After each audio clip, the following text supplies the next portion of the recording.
สวัสดีพบกันอีกแล้วเนาะคลิปนี้ก็จะมาสอนการสร้างตารางจัดเก็บประเภทอาหาร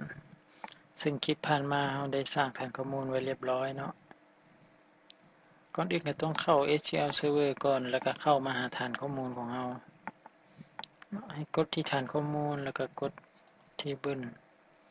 หลังจากนั้นให้คลิกขวาแล้วก็ New Table เนาะ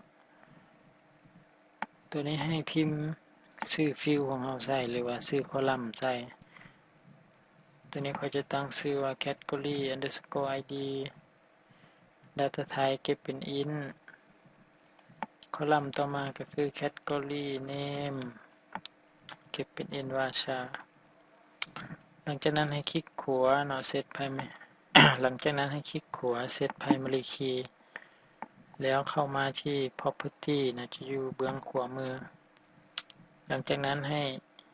เลือกเอาบอนนี้เลือกเอาว่า category id เนาะให้สังเกตว่ามันจะเขียนว่า identity column เนาะให้สังเกตว่ามันจะเขียนว่า identity column ความหมายของตัวนี้ก็คือว่าเราจะให้ ID ของประเภทอาหารเนี่ยมันแรนดอมไปเองเลย1 2 3 4 5ก็คือมันสร้างไปเรื่อยๆหลังจากเลือกแล้วเราจะมากด Save ให้ตั้งชื่อ Table เนาะใส่ว่า TBL Category หรือถ้าใครที่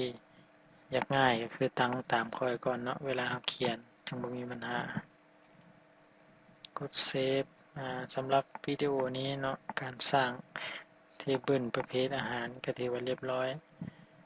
หลายๆคนอาจจะลืมว่าเป็นอย่างมันคือบ่ขึ้นมานี่เนาะตัวนี้ให้กดรีเฟรชปึ๊บได้เทเบิลมาเรียบร้อยเดี๋ยววิดีโอต่อไปเราจะมาสร้างโปรเจกต์เนาะใน Visual Studio